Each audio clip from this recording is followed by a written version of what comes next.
WhatsApp everyone, this is Ankit from Eco Seekho. And आ गए हम लोग वीडियो नंबर 3 के साथ on production function of chapter number 5 आप लोग के सीबीएसई के सिलेबस से। ठीक है। Video number 1 and video number 2 में हमने डिस्कस किया था प्रोडक्शन फंक्शन क्या होता है, शॉर्ट रन क्या होता है, लॉन्ग रन क्या होता है, वेरिएबल फैक्टर्स क्या होते हैं, फिक्स्ड फैक्टर्स क्या होते हैं। दो अलग अलग टाइप के production function, that is the short run production function and the long run production function.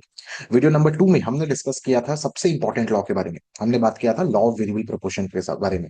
उसके साथ ही साथ हमने डिस्कस किया था about three different types of cost production concept. ये तीन अलग अलग टाइप के प्रोडक्शन कॉन्सेप्ट्स क्या क्या थे आप लोग के? Total product, average product and marginal product. And ये तीन अलग अलग टाइप के प्रोडक्शन फंक्शंस जो प्रोडक्ट के कॉन्सेप्ट्स हैं उसके फॉर्मूलाज के बारे में हमने बहुत डिटेल में डिस्कस किया था।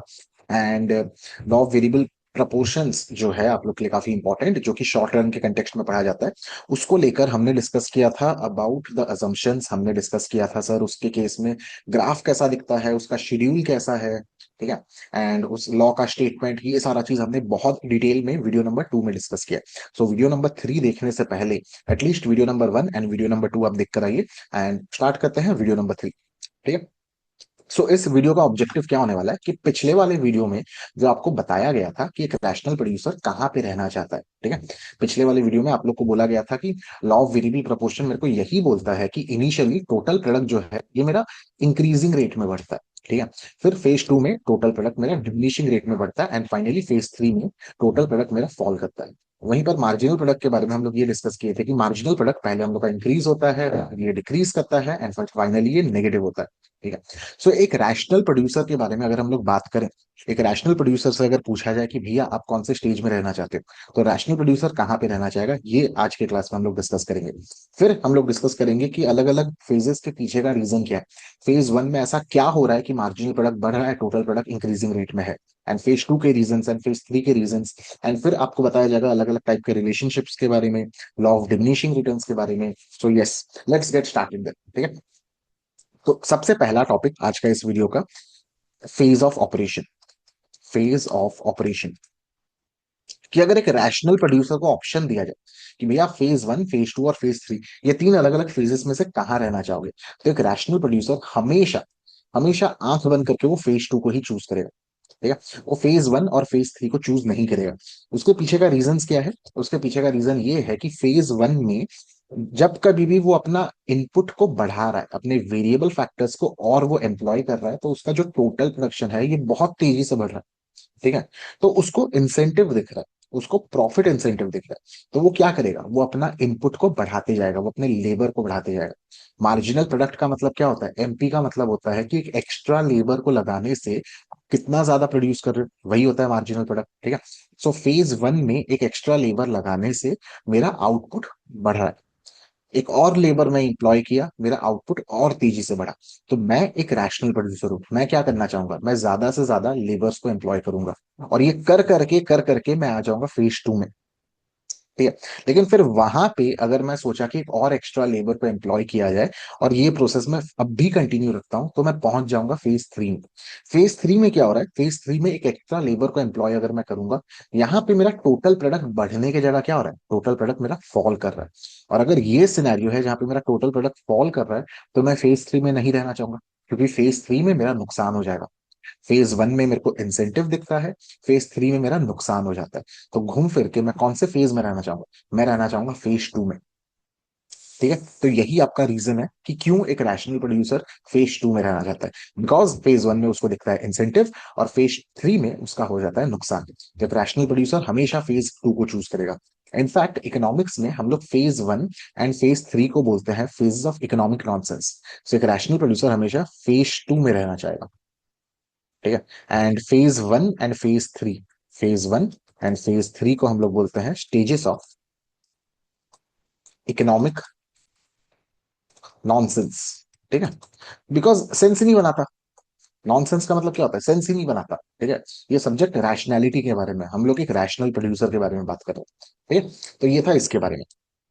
तो चलिए आते हैं आज के वीडियो के दूसरे टॉपिक की तरफ, that is the reasons behind it. So दूसरा टॉपिक है reasons behind the stages of एलवीपी।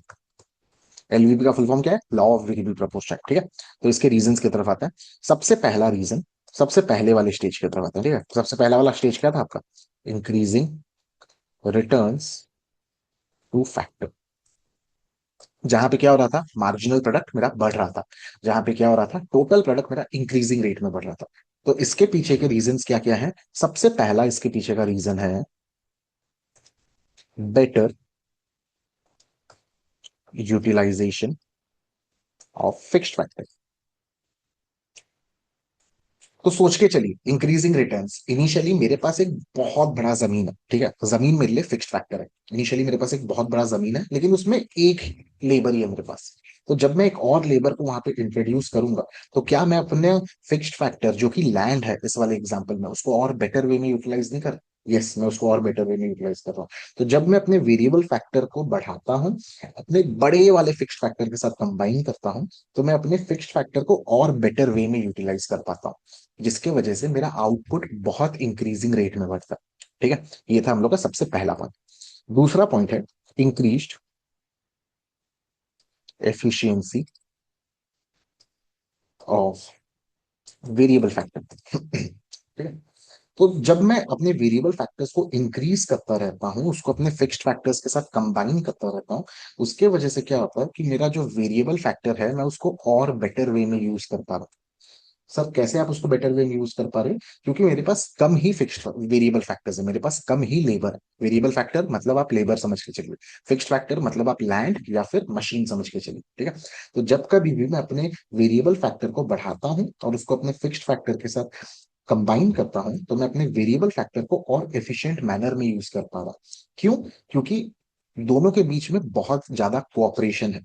क्यों? क्योंकि मैं अपने लेबर को हाई डिग्री ऑफ स्पेशलाइजेशन के तरीके से यूज कर पा रहा हूँ। मैं अपने लेबर को डिवीजन ऑफ लेबर की मदद से यूज कर पा रहा हूँ।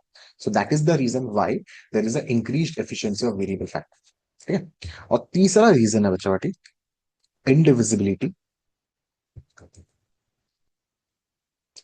Of fixed factor. ठीक है। क्या मतलब है इसका, इंडिविजुअलिटी ऑफ फिक्स्ड फैक्टर? कि जब मैं फिक्स्ड फैक्टर को खरीद के लेके आता हूँ ना, मैं उसको तोड़ तोड़ के नहीं लेके आ सकता। एक बड़ा सारा फिक्स्ड फैक्टर मैं अपने साथ लेकर आया, ठीक है। तो जब मैं उस फिक्स्ड फैक्टर को अपने वेरिएबल फैक्टर के साथ यूज करता हूँ, तो and as I increase my variable factor, जैसे जैसे मैं अपने वेरिएबल फैक्टर जैसे कि लेबर को बढ़ा रहा हूँ, तो मैं अपने फिक्स्ड फैक्टर को और बेटर वे में यूज कर रहा हूँ। समझ गए? तो एक बड़ा सारा मशीन को अज्यूम करके चलिए कि सर वो मशीन ऐसे का है कि वो मशीन में आप एक बार में 10 लोग अलग अलग कोने में काम कर सकते हैं, ठीक है। या फिर आप एक बड़ा सारा फैक्ट्री बनाए हो और वो फैक्ट्री में आप एक बड़ा सारा सेंट्रल एसी लगा रहे हो, सो दैट लेबर लोग जो काम कर रहे हैं, मशीन्स जो काम कर रहा है, कोई भी ओवरहीट ना हो जाए, ठीक है। तो जब मैं उस बड़े सारे फैक्ट्री में एक ही लेबर को लाके लगा रहा हूँ, तो क्या ये पॉसिबल है कि मैं वो मशीन जो बड़ा सारा एयर कंडीशनर में लगा रखा हूँ, उसका एक ही भाग में ऑन करूँ? नहीं, ये पॉसिबल नहीं है, क्योंकि अगर वो एयर कंडीशनर, बड़ा सारा सेंट्रल एयर कंडीशनर ऑन होगा, तो एक बार में पूरा ही मेरे को ऑन करना पड़ेगा। वो उस बड़े सारे फैक्ट्री के वर्कशॉप का हर एक कोना को ठंडा करने वाला है। तो वहां पे क्या होगा कि अगर मैं एक और लेबर को लाके लगाता हूँ, तो फिर मेरा एक्स्ट्रा खर्चा कुछ भी होने वाला है। वो सेम मशीन चलते रहेगा और एक और लेबर भी काम कर पाएगा। तो फिक्स्ड फैक्टर्स जो है, जब उनको लाया जाता है, वो इंडिविजिबल होता है। बड़ा सारा फिक्स्ड फैक्टर इंडिविजिबल होता है, छोटा सा फिक्स्ड फैक्टर भी इंडिविजिबल होता है। तो जब मैं उस इंडिविजिबल फिक्स्ड फैक्टर में और वेरिएबल फैक्टर्स को इंट्रोड्यूस करता हूं, तो मैं अपने फिक्स्ड फैक्टर को और बेटर वे में यूज करता हूं। और ये तीन कारण हैं जिसके वजह से मार्जिनल प्रोडक्ट आपका बढ़ रहा था एंड टोटल प्रोडक्ट भी आपका बढ़ रहा था इंक्रीजिंग रेट, ठीक है। तो आई होप आप लोग को ये चीज समझ में आया। बढ़ते हैं दूसरे वाले फेज की तरफ। दूसरा वाला फेज का नाम होता है डिक्रीजिंग रिटर्न्स टू फैक्टर। और इसके पीछे का क्या रीजन है, डिक्रीजिंग रिटर्न्स टू फैक्टर के पीछे का क्या रीजन है? सबसे पहला reason, optimum combination of factors, sorry, so optimum combination of factors, ठीक है। ये वर्ड जो है ऑप्टिमम, इसका मतलब होता है बेस्ट, ठीक है।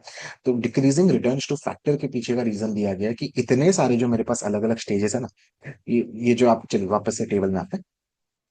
ये जो टेबल हम बनाए थे पिछले वाले वीडियो में, ये टेबल में इसको देखिए, this is one combination, this is one combination, this is one combination, ये भी एक कॉम्बिनेशन है। ऐसे करके बहुत सारे आपके पास अलग अलग कॉम्बिनेशन है।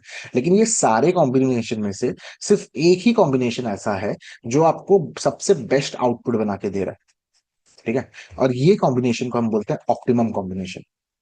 क्योंकि पहले वाले कॉम्बिनेशन से आपका टोटल प्रोडक्शन कितना हो रहा है?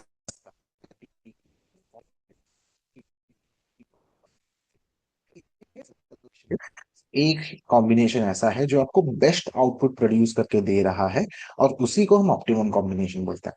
तो सर फेज टू में ऐसा क्या हो रहा है, क्यों हो रहा है? फेज टू में हो रहा है कि मार्जिनल प्रोडक्ट आपका गिरने लगा। फेज टू में आपका टोटल प्रोडक्ट अब डिक्रीजिंग रेट में बढ़ रहा है। तो सर उसके पीछे के कारण क्या है? उसके पीछे का सबसे पहला कारण यही है कि आपके पास जो कुछ भी फैक्टर्स थे, अब आप उनको ऑप्टिमम वे में यूटिलाइज कर रहे हैं। ठीक है। दूसरा वाला reason, over utilization of fixed factor. जैसे जैसे इस टेबल में मैं अपना लेबर को बढ़ा रहा हूं, मैं अपने फिक्स्ड मशीन्स को, फिक्स्ड कैपिटल को, फिक्स्ड फैक्टर को और ज्यादा मैं यूटिलाइज कर रहा हूं। तो एक पॉइंट आता है जब मैं चीजों को ओवर यूटिलाइज करने लगता हूँ, और यही पॉइंट मेरा कहाँ पे आ रहा है? फेज टू में आ रहा है। ठीक है। तो मैं धीरे धीरे अपने फिक्स्ड फैक्टर्स को ओवर यूटिलाइज करने लग रहा हूँ, और ये दूसरे वाले फेज में आ रहा है, जिसके वजह से मेरा टोटल प्रोडक्शन धीमा पड़ गया। ठीक है। इंक्रीजिंग एट डिक्रीजिंग रेट में इसका मतलब यही है कि टोटल प्रोडक्शन जिस तेजी से बढ़ रहा था ना, उसका वो जो स्पीड है वो धीमा पड़ रहा है, कि अब उतने तेजी से मेरा टोटल प्रोडक्शन बढ़ नहीं रहा। तो उसके पीछे का रीजन क्या है? कि मैं अपने फिक्स्ड फैक्टर को ओवर यूटिलाइज कर रहा हूं। एंड तीसरा वाला रीजन ये है, that is the imperfect substitute. Imperfect substitutes. ठीक है। अब सर इम्परफेक्ट सब्सटीट्यूट का मतलब क्या है? तो वापस से टेबल में आते हैं। ठीक है। देखिए, पहले वाले जब कॉम्बिनेशन में मैं था, और मैं जब दूसरे वाले कॉम्बिनेशन में आया, मैं क्या किया? मेरे को प्रोडक्शन बढ़ाना था। तो प्रोडक्शन बढ़ाने के लिए मैं सोचा कि कैपिटल को नहीं बढ़ा के एक काम करते हैं, लेबर को बढ़ाते हैं, मेरा आउटपुट बढ़ेगा। और ये चीज हुआ। यस, हुआ। फिर से कैपिटल को नहीं बढ़ा के मेरे लेबर को बढ़ाते हैं, तो मेरा आउटपुट बढ़ेगा। क्या ये चीज हुआ? यहाँ पे भी हुआ। फिर से कैपिटल को नहीं बढ़ा के मेरे लेबर को बढ़ाते हैं, तो मेरा आउटपुट बढ़ेगा। लेकिन क्या इस बार ये चीज हुआ? इस बार ये चीज नहीं हुआ। ठीक है। तो स्टार्टिंग में मैं ये सोच के चल रहा था कि मेरे लिए कैपिटल और लेबर दोनों के दोनों सब्सटीट्यूट्स हैं, एक दूसरे के जगह मैं दोनों को यूज कर सकता हूँ। कि कैपिटल को नहीं बढ़ाऊंगा, लेबर को बढ़ाऊंगा, तो मेरा आउटपुट बढ़ेगा। मैं दोनों को सब्सटीट्यूट्स की तरह ट्रीट कर रहा था। लेकिन एक पॉइंट आता है, उस पॉइंट के बाद भी मैं दोनों को अगर सब्सटीट्यूट की तरह ट्रीट करूंगा, तो मेरा आउटपुट बढ़ेगा? नहीं, मेरा आउटपुट नहीं बढ़ने वाला। तो that is the reason. Phase two में ये जो दोनों इनपुट्स हैं मेरे, जो कि एक फिक्स्ड फैक्टर था और जो कि एक वेरिएबल फैक्टर था, ये दोनों बन जाते हैं एक दूसरे का इम्परफेक्ट सब्स्टिट्यूट। ठीक है। तो इसके ऊपर हम लोग अजम्पशन में, आप लोग को याद होगा, एक पॉइंट को छोड़ के आए थे, तो अब वापस से आते हैं उस पॉइंट की तरफ। तो ये पॉइंट नंबर 6 मेरे को क्या बोल रहा था? कि एक सर्टेन पॉइंट के बाद ये जो कुछ भी फैक्टर्स हैं, ये एक दूसरे के इम्परफेक्ट सब्स्टिट्यूट्स बन जाते हैं। So that was the assumption, कि एक पॉइंट के बाद फैक्टर्स इम्परफेक्ट सब्स्टिट्यूट बन जाएंगे। मतलब मैं लेबर को बढ़ाते चलूंगा, लेकिन मशीन्स को नहीं बढ़ाऊंगा, तो मेरा आउटपुट नहीं बढ़ने वाला। ये कारण है मेरा टोटल प्रोडक्शन का धीमा पड़ने का। टोटल प्रोडक्शन जिस तेजी से बढ़ रहा था ऊपर, अब उस तेजी से ऊपर वो बढ़ नहीं पाएगा। And moving on to the third stage, जिसका नाम था negative returns to factor. And negative returns to factor के पीछे के क्या क्या रीजंस है? इसके तीन रीजंस है। ठीक है। नेगेटिव रिटर्न,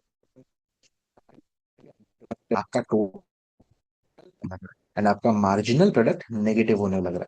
मतलब एक एक्स्ट्रा लेबर को लगाने से मेरा आउटपुट बढ़ नहीं रहा, मेरा आउटपुट इनफैक्ट कम रहा। उसके पीछे का सबसे पहला रीजन क्या है? Limitations of fixed factor. ऐसे लिख देते हैं इसको, चलिए शॉर्ट में, लिमिटेशन फैक्टर। इसका क्या मतलब है? अब सर आपके पास जो फिक्स्ड फैक्टर था, अब वो सीवियरली लिमिटेड हो चुका है। ठीक है। अब आपके पास बचा ही नहीं फिक्स्ड फैक्टर। अब आप एक ही मशीन जिसके अंदर 10 लोग काम कर सकते हैं, उसमें आप 20 लोगों को लाके बैठा के काम करवाओगे, तो काम हो पाएगा? नहीं हो पाएगा। तो मेरा फिक्स्ड फैक्टर सीवियरली लिमिटेड हो गया, सीवियरली उसकी कमी पड़ गई। ठीक है। और क्या इसके पीछे का रीजन है? और इसके पीछे का रीजन है, there is a poor coordination between fixed factor and variable factor. इसका क्या मतलब है? कि जब मैं बहुत ज्यादा वेरिएबल फैक्टर्स को अपने फिक्स्ड फैक्टर्स के साथ लाके लगा दिया, तो ये दोनों एक दूसरे को ऑब्स्ट्रक्ट कर रहे हैं, दोनों एक दूसरे को काम करने नहीं दे रहे। और जब दोनों एक दूसरे को काम करने नहीं देंगे, आपका मार्जिनल प्रोडक्ट नेगेटिव होने लगेगा। ठीक है। दोनों एक दूसरे को काम करने क्यों नहीं देंगे? क्योंकि जब आप मशीन को कंटिन्यूअसली बहुत एक्सेसिवली यूज कर रहे हो, तो मशीन ओवरहीट हो जाएगा, मशीन खराब भी हो सकता है आपका। और अगर ऐसा सिचुएशन होता है, तो आपको फैक्ट्री में प्रोडक्शन को बंद करना पड़ेगा, लेबर बैठे रहेंगे, मशीन खराब होकर बंद रहेगा। ठीक है। सो पुअर कोऑर्डिनेशन होने लगेगा। एंड चीज तीसरा कारण है, there is a decreased efficiency of variable factor. तो जो फर्स्ट स्टेज में मेरे लिए एक एडवांटेज था कि मेरा वेरिएबल फैक्टर का एफिशिएंसी बढ़ गया, किस कारण से की वजह से बढ़ गया, कि सर डिवीजन ऑफ लेबर हो रहा है, कि सर आप उनके स्पेशलाइजेशन का फायदा उठा रहे हो। लेकिन थर्ड स्टेज में मेरे को अब ये सारे फायदे नहीं मिलने वाले। ठीक है। अब जब मेरे को ये सारा फायदा नहीं मिलेगा, तो मेरे वेरिएबल फैक्टर जो कि लेबर है उनका एफिशिएंसी क्या हो जाएगा, उनका एफिशिएंसी कम होने लगेगा। ठीक है। तो ये कुछ रीजंस थे हमारे लिए जानना जरूरी, क्यों क्या हो रहा है, कि क्यों आपका मार्जिनल प्रोडक्ट बढ़ता है, फिर ये फॉल करता है, फिर ये नेगेटिव हो जाता है। क्यों टोटल प्रोडक्ट पहले बहुत तेजी से बढ़ता है, फिर उसका बढ़ने का रफ्तार धीमा पड़ जाता है, और फिर फाइनली वो नेगेटिव होने लगता है, फॉल करने लगता है। ठीक है। तो चलिए, आई होप आप लोग को ये चीज समझ में आया हो। आगे बढ़ते हैं, डिस्कस करते हैं law of diminishing returns. Let us now discuss law of diminishing returns. Diminishing returns. ठीक है। So law of diminishing returns क्या बोलता है? नाम देखा देखा लग रहा है sir, diminishing returns, decreasing returns, ये तो सेकंड स्टेज का ही नाम है। And yes, law of diminishing returns आपका वही है। लॉ ऑफ डिमिनिशिंग रिटर्न्स बच्चा आपको यही बोलता है कि जैसे जैसे आप अपने इनपुट्स को बढ़ा रहे हो, आप अपने लेबर को बढ़ा रहे हो, तो आपका जो मार्जिनल प्रोडक्ट है वो फॉल करने लगता है। और ये फेज टू ही है। ठीक है। सो इसको शॉर्ट में एलडीआर लिखते हैं। ठीक है, चलिए। LDR states that as we increase the input, then marginal product must fall. That's it. ठीक है। तो यही था आप लोग का law of diminishing returns. I hope आप लोग को ये चीज समझ में आया। ठीक, चलिए मूव करते हैं हम लोग के वीडियो के चौथे वाले पार्ट की तरफ। ये एलडीआर आप लोग का थर्ड पार्ट था, मूव करते हैं फोर्थ पार्ट की तरफ। That is the relationships. ठीक है। तो सबसे पहला रिलेशनशिप टीपी और एमपी के बारे में बोला जा रहा है। सो टीपी एंड एमपी के बारे में आपको रिलेशनशिप बोला जा रहा है। एंड सर ये रिलेशनशिप तो हमको ऑलरेडी पता ही है। ठीक है। क्या पता है आप लोग को? आप लोग को पता है कि टीपी का कर्व कैसा दिखता है, ये कुछ ऐसा दिखता है। एंड आप लोग को पता है कि एमपी का कर्व कैसा दिखता है, ये कुछ ऐसा दिखता है। दोनों के बीच में रिलेशनशिप ऑलरेडी हम बात कर चुके हैं, कहाँ पे? जब हम एलवीपी के बारे में बात कर रहे थे, जब उसके तीन अलग अलग फेजेस के बारे में बात कर रहे थे। ठीक है। चलिए बात करते हैं दूसरा वाला relationship, that is AP and MP. AP and MP. अब ये हमारे लिए कुछ नया है, क्योंकि ये अभी तक आप लोग को एपी का कर्व अभी तक बताया गया नहीं था कैसा दिखता है। ठीक है। तो चलिए एक प्रॉपर ग्राफ को ड्रॉ करते हैं। तो ये हम लोग का हो गया Cartesian plane. And Cartesian plane में बनाते हैं सबसे पहले एपी का कर्व, जो कि कुछ ऐसा दिखेगा। ठीक है, ये इसका हाईएस्ट पॉइंट है। एंड फिर बनाते हैं एमपी का कर्व, जो कि कुछ ऐसा दिखेगा।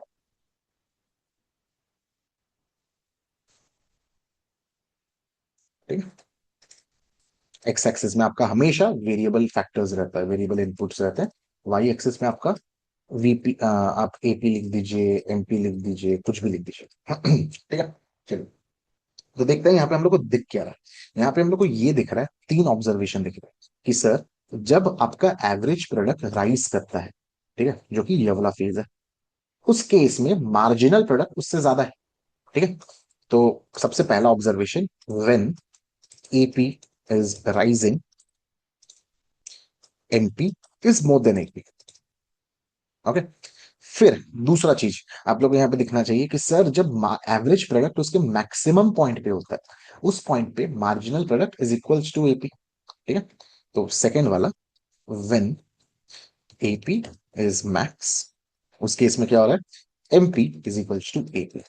एंड फाइनली तीसरा ऑब्जर्वेशन आप लोग को ये दिखना चाहिए कि सर जब आपका मार्जिनल प्रोडक्ट, एवरेज प्रोडक्ट जब ये आपका फॉल होने लगता है, उस केस में मार्जिनल प्रोडक्ट उसके नीचे चला जाता है। आई होप आप लोग को समझ में आ रहा। ठीक है। तो तीसरा ऑब्जर्वेशन कि when AP starts to fall, MP is now less than AP. ठीक है। तो यही था, ये तीन observation, the relationship between average product and marginal product. एंड यही था आप लोग का चैप्टर 5 के ऊपर थ्योरेटिकल पार्ट जो मेरे को इस वीडियो नंबर 3 में कवर करना था। सो आई होप आप लोग को ये समझ में आया हो, क्योंकि प्रोडक्शन फंक्शन चैप्टर 5 के ऊपर नेक्स्ट वीडियो जो कुछ भी मैं अपलोड करूंगा that will be on the numericals. ठीक है, तो इस चैप्टर के ऊपर जो कुछ भी न्यूमेरिकल्स है उसको कुछ कुछ सिलेक्टेड न्यूमेरिकल्स को हम लोग चूज करेंगे एंड यहाँ पे मिलकर एक साथ बैठ के चीजों को सॉल्व करेंगे। ठीक है, सो आई होप आप लोग ये वीडियो काफी इंफॉर्मेटिव लगा हो। अगर लगा हो तो show me your support by sharing with your friends. अपने दोस्तों के साथ शेयर करिए, लाइक बटन को हिट करिए, सब्सक्राइब करिए, बेल नोटिफिकेशन को प्रेस करिए एंड कमेंट करके मेरे को बताइए नेक्स्ट वीडियो आप किस चैप्टर के ऊपर देखना चाहते हैं। Okay, so that's all for now, thank you so much everyone.